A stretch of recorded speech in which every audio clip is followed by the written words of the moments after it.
What's going on there, YouTube, and welcome back to another comic book video. This is the channel where we sit down and cover different comic book stories from different comic book companies. Today, we're going to jump back over to DC Comics and continue our coverage over the New 52 Aquaman. Now guys, this is it. This is the Throne of Atlantis storyline. This was a big crossover storyline between the Justice League and Aquaman, because back in around this time in the New 52, Geoff Johns was writing both the book, but his main goal was to kind of beef up Aquaman, because Aquaman was kind of the least favorite character on the Justice League. So this was his big storyline to hopefully make everyone like Aquaman even more. But if you do like today's comic book video, please hit that like button down below and also subscribe to the channel for more content to come in the near future. Also, any suggestions on books I should read, well, please let me know in the comments below, because you never know, your suggestion could be a future video down the road. But I do hope you enjoy today's video. So in the opening of the Throne of Atlantis storyline, we pick up in the year 1820, where we see a captain and his men on a boat trying to capture an Atlantean. Now, it seems that this one could be a possible ancestor to Aquaman. Maybe not. It is just the way he looks. Either way, you have the captain of this ship tell us and this Atlantean that he is not happy because this Atlantean's wife killed two of his men. So he killed her, except after he killed her, this Atlantean came back to get revenge for his wife and took the captain's eye. So the captain was mad that he came back to kill this Atlantean, which he does. The problem is that after he does that, he is surrounded by more Atlanteans. In the present day, we see Aquaman use his powers to control the fishes and send them to give a message to his brother. Now, this is where we learn more about Aquaman and Atlantis. With these 2 pages, we can tell that after Aquaman had left Atlantis and given up the throne, his brother Orm took his place on the throne, which is huge. Once the fishes arrive to give Orm the message, Orm tells his assistant that word should not get out that Aquaman and his brother are going to meet. Could be because Atlantis hates Aquaman for leaving. Now, Geoff Johns does give us an update on Black Manta, who played a very important role in a previous video. He was working with people from Atlantis. Who is the big question? Now, we see that after being captured by Aquaman, he was transferred to Belle Reve, of course being run by Amanda Waller. And this is supposed to be one of the toughest prisons to break out of. Now, 2 guards are supposed to transfer him to another room to speak to Amanda Waller, except one guard got a little overconfident, thinking that he can take Black Manta on his own. And you have Black Manta show this man that it is not a good idea to doubt him. Getting back to the meeting between Aquaman and Orm, well, we see that Aquaman is trying to figure out if Black Manta and Orm were working together. Now, Orm is acting like he has no idea who Black Manta is, but you have Aquaman tell him that Black Manta had found the Lost King's scepter, which has the ability to sink an entire island. With that kind of power being out there, the question Aquaman has for his brother is if Atlantis and Orm are planning to attack the surface world, which of course Orm tells his brother that he is not planning on to. Now, going over to Vulko, he was a character introduced in our last video as someone who was Aquaman's mother's right-hand man. Now, when the queen died, he tried to go look for Aquaman on the surface world, but was unable to find him until Aquaman had found him. The both of them went back to Atlantis, except it looks like that when Aquaman had left Atlantis, so did Vulko. Now, the reason why we pick up with Vulko is because he is from Norway, and while he is up there living a normal life, well, someone calls for him to show him a dead Atlantean body. which makes him freak out and go back down into the ocean. Getting back to the meeting between Aquaman and Orm, you have Orm share a story about that captain and his men in the beginning of this video, where you have Orm tell us what happened after where we left off. With this captain killing the Atlantean, well, the other Atlanteans just destroyed the ship but left the men stranded in the middle of the ocean, letting them die one by drowning. The captain was the last one, and the captain wanted to die with his men. Now, the reason why Orm is sharing this story is to tell us that, hey, Atlantis doesn't need to be sneaky about attacking the surface world. They could attack and be successful no matter what. It is Orm's way of ensuring that he is not planning on attacking the surface world. This is where things begin to get interesting, because we see that someone is using the King's Scepter to open up the trench. Remember, in our first video, Aquaman sealed up the trench to keep those monsters down there. Well, someone had just released them back to the whole world. The next section is where things begin to pop off really. The reason why I say that is because we pick up with a Navy ship. Of course, on this ship, it is holding a bunch of missiles, which is the reason why we are focusing on this so much. Because as soon as we focus on this ship, somehow there is a tech error and the ship missiles fire straight into the ocean. Now, usually this would not be a problem, except where they fire is where Atlantis is at.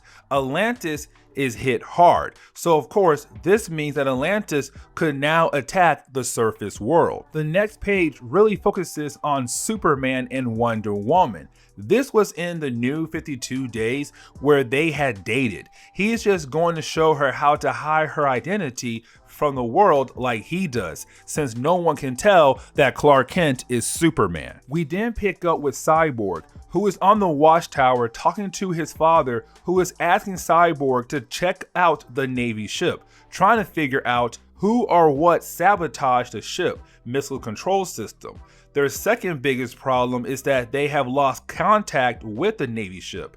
That is, the American government had lost contact. But when Cyborg agreed to check it out, well, that is when the watchtower lost contact as well. We then jump over to Gotham City, where of course we get to see Batman in action, and he is chasing after some guys who are working for the Penguin. Now, usually Batman would be able to handle these guys easily, but for the sake of the story, we have Batman who could have been killed or hurt by one of the Penguin's men, except he is saved at the last second by Aquaman.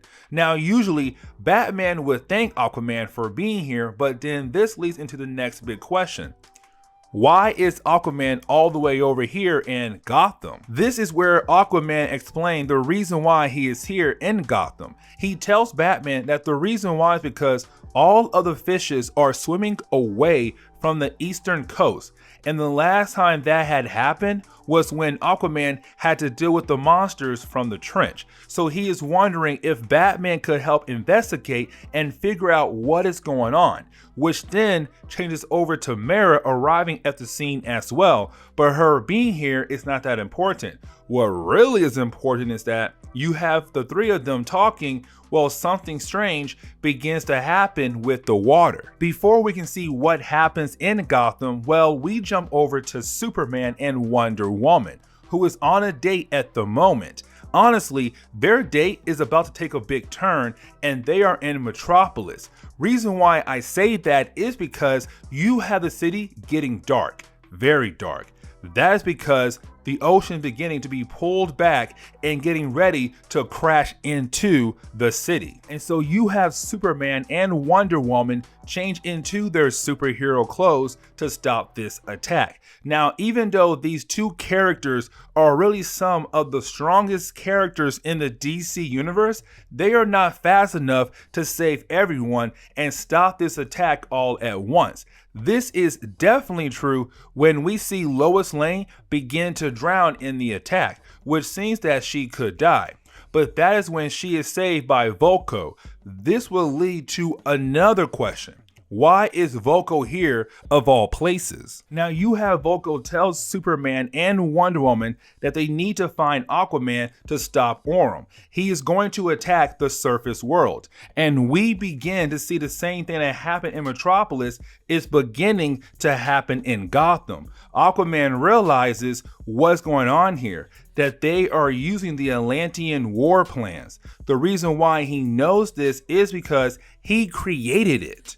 And of course, Orm is the one who is leading the attack. Now, moments later, we see that Gotham was hit just like Metropolis was. We pick up with Jim Gordon and Bullock in the middle of the process of drowning. Thankfully, you have Aquaman there to save them, which leads to the heartbreaking moment. You have Batman tell Jim that Barbara, aka Batgirl, is safe, except Jim Gordon asks how many. Batman thinks he means how many people they had saved, except you have Jim tell Batman that he meant how many people died thanks to this kind of wave, where we all know that there are countless bodies floating in the middle of the city now. Mara tries to use her powers to control the water, or bend the water, to her control and push the water back into the ocean. There is too much water for someone like her to even handle. Now, after she tries, she tells us that the floods are only the first phase of the Atlantean war plan. Second is the ground attacks, but the final part of the plan will be the worst part. Now the question is, what is the last part of these war plans that scares Mara so much? Now, getting back to Superman and Wonder Woman, who are with an injured Volko, you have him waking up panicking about how Superman and Wonder Woman need to find Aquaman. And you have Superman try to calm him down, but gets punched right in the face. Luckily, Wonder Woman's sword was a good enough excuse for him to stop attacking everyone. And you have Volko explain that if Aquaman was still king, that Atlantis would never have attacked like they have right now. Getting back to Batman and Aquaman, you have Aquaman explaining that the reason why Atlantis is attacking has to be because of those missiles hitting them earlier. And you have Aquaman explain that the communication between the two sides, the humans and the Atlanteans, have always been bad. More because the surface world has done so many harmful things to the ocean. It is not Aquaman trying to justify their attack, but explain this as a city full of people who had enough, also being led by Orm. Now, Aquaman also tells us that when he first got down there, he took the throne and they welcomed him with open arms, except the people of Atlantis quickly changed their mind to get Orm back in charge of the throne. When Darkseid attacked, he saw his way out and turned his back on Atlantis, who began to hate him. After telling this story, Batman's bat ship or bat boat gets blown up because of the war plans.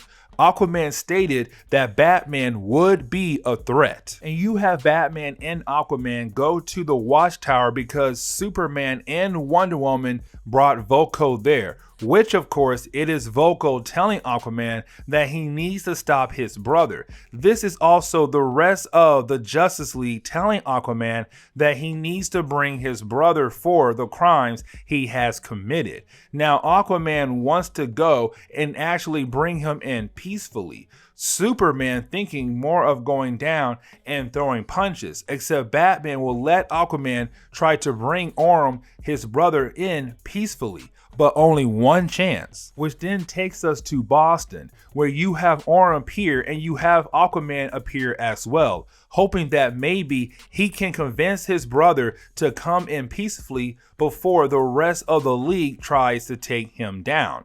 Except this is a man who is sitting on the throne of a nation that was attacked. He has people back in Atlantis injured, people crying because they lost their homes or their loved ones.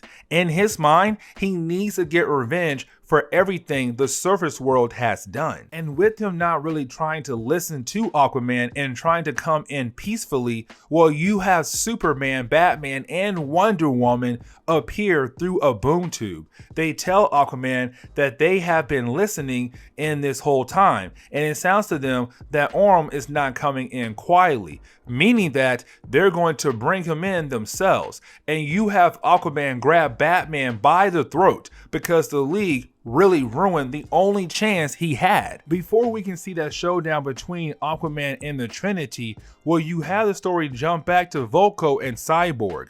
The reason why is because there is another person who is important to Aquaman's mythos. Of course, it is Stephen Shin, who was the person who studied Atlantis heavily and also helped Aquaman learn how to control his powers. So Atlantis would of course try to kill him. We learn that it is true when Cyborg finds Stephen Shin and wants to bring him in. But then out of nowhere, some members of the Drift, which is a Black Ops force of Atlantis, tries to kill Stephen Shin. Finally getting back to Batman, Superman, and Wonder Woman, who are about to be attacked by Aquaman. Now Aquaman is trying to tell them that if they attack Orm, then the rest of the army of Atlantis will attack. He is trying to prevent that, but the rest of the League is not listening. So you have Batman attack both Aquaman and Orm, which of course we both know is not a good thing. Where we do get this battle between all three sides. Just one side trying to win this battle, except two sides are trying to stop the war while one side is trying to continue the war.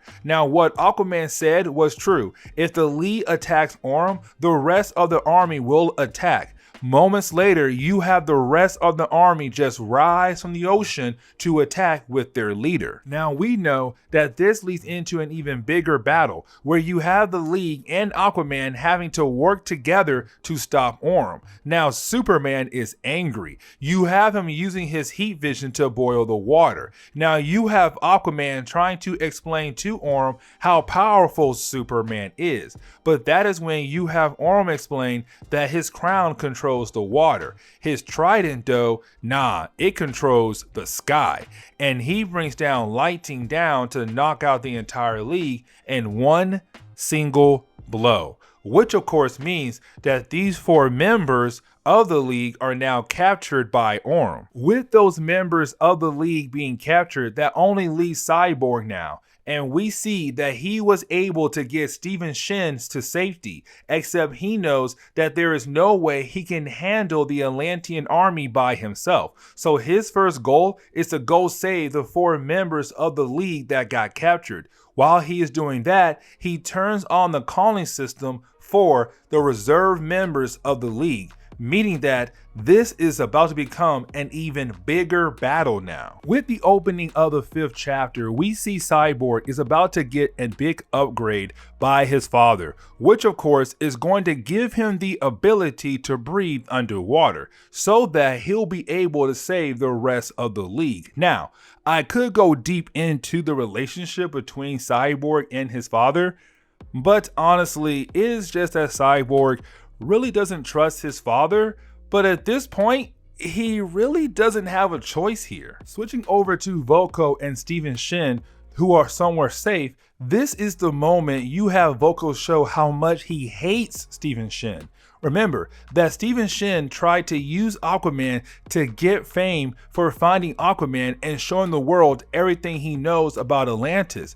Vulko begins to yell at him and tells him that if Stephen was in Atlantis court, he'll be found guilty and jailed quickly. Sadly though, they are not. But then you have Stephen ask what Orm is going to do with the 4 League members he has captured. And you have Vulko say that it seems that Orm has basically sentenced them, or those League members, to their death. We do learn that Orm did send the Justice League members in the bottom of the ocean, or should I say the trench, where you have Aquaman break out of the cocoon he was trapped in, and you have Batman reveal that he has also woken up and use his tech to tell him and Aquaman where they are. Now you have Aquaman begin the process of saving the rest of the League. but that is when he is attacked by the trench, confirming that they are actually in the bottom of the ocean. Getting back to the surface, we see that the reserve members are here, and they are trying to stop the forces of Atlantis. You have Black Lightning, Hawkman, Firestorm, Vixen, Black Canary, and Element Woman all here to help out. And this is a pretty strong second team, but sadly it is still not enough. Where you have Orm reappear one more time and blast Hawkman right out of the sky. This continues to show how powerful Orm truly is, and the war continues. We do get a page that tells us that Cyborg's upgrade has been finished, meaning that he is ready to go down into the ocean to save the rest of the Justice League. Also, Mera tells him that she is going to join him on this mission, so we see the two of them getting ready to go save the rest of the League. Getting back to Aquaman and Batman, we see that while the two of them are exploring the trench, they find some engraving on the wall that it is from ancient Atlantis. It tells Aquaman and Batman that the scepter Aquaman and the others found a couple videos ago is the same weapon that controls those monsters from the trench. Now, while exploring, they find Superman and Wonder Woman in their cocoons. Aquaman tries to go save them, but gets overwhelmed by more monsters from the trench. Lucky for them, you have Mera and Cyborg appear and begin to help them get rid of the monsters. Now, this leads into the big question. Who is controlling the monsters? The reason why this is being brought up is because Mera realized that the monsters are swimming away from the trench. For Aquaman, he already knows where these monsters are going, which of course is the surface. So that means you have Aquaman and Mera and the rest of the League hurry up, because he thinks that his brother Orm is controlling the monsters. They may think Orm is the one who is controlling the monster. Instead, it is not him, which means someone else has the scepter. The question is, who? Well, we see the argument between Volko and Steven Shin gets more intense, because remember that Volko does not like Steven. That is when we see Volko slap Steven to knock him out, but to also reveal that he has a scepter. He is the one who controls the monsters. Also, that Volko could be the one who started the war. Now, when the Justice League gets back to the Watchtower, of course, Volko is already gone. And also that Steven Shin tells the Justice League that Volko was the one who started the war, where you have Mera explain that it must be revenge since Aquaman had left the throne. Orm and the rest of Atlantis basically exiled Volko, so he must be doing this for two reasons. The first one is to get revenge, while the second one is focusing on putting Aquaman back on the throne. To Aquaman, this is all his fault, but the Justice League calms him down and tells him who is at fault here. Back on Earth, you have the war continue between Atlantis army and the reserve members of the Justice League. This war is getting out of hand. Honestly, this is the last chapter of the book, which means that we are reaching the conclusion of this book, because while these two sides are fighting against each other, you finally have the Justice League return back into the big battle. So now you have the main team and the reserve team of the Justice League working together to take down Orm and the Atlantean army. This gives us the big battle between the two brothers, Aquaman and his brother Orm, who are going back and forth now, except this time it is Aquaman trying to tell Orm that he needs to listen, that it wasn't a human that attacked Atlantis, it was Volko. For Orm, he is having a hard time believing it. He still thinks that some humans had attacked Atlantis. Aquaman is trying to beg his brother to listen, but of course he is not listening. Aquaman is giving him the chance to make the right choice as king and continue to be king. Except to Orm, he thinks that Aquaman thinks that he is stupid. Now, there are some other things going on while the two brothers are fighting against each other. For example, you have Volko watching this fight happen and he is actually cheering for Aquaman to win. Except at the same time, you have the rest of the Justice League actually taking care of the bombs that Orm and his army had placed, which of course they do, but it shows that we are slowly winding down the story to get to the end of it. Why I say that is because you have Mera and the rest of the Justice League use their powers to push the water back into the ocean, or really get rid of the water. Then you have Aquaman give us the KO punch that is needed to knock out Orm to show that he has won this battle. Of course, you have the Justice League being able to find Volko, which is to make him surrender, but also you have some Atlanteans upset that Aquaman had knocked out Orm. To them, they have to kill him. But Aquaman turns around, yells that they are crazy, and claims that he is their king again, which is honestly a pretty cool moment for the character, to be honest. Now you have Aquaman explaining that they need to push the trench back into the ocean, but also need to stop fighting against the League. So you have Aquaman, Justice League, the Atlanteans army, and Orm all work together to fight the trench back into the ocean where they belong. Here comes the closing of the war really, where you have Volko telling Aquaman he is sorry and knows that Aquaman will never forgive him for what had happened. Volko explains that he did all of this so that Aquaman can get the throne back. To Aquaman, was it worth the death of so many people just to have him on the throne? The second thing to happen is that you have Aquaman telling Orm that he is not returning to Atlantis, that since he is no longer king, there are no laws to protect a person who is just from Atlantis really, meaning that he is going to do something for the crimes he has committed, and there is no way around it.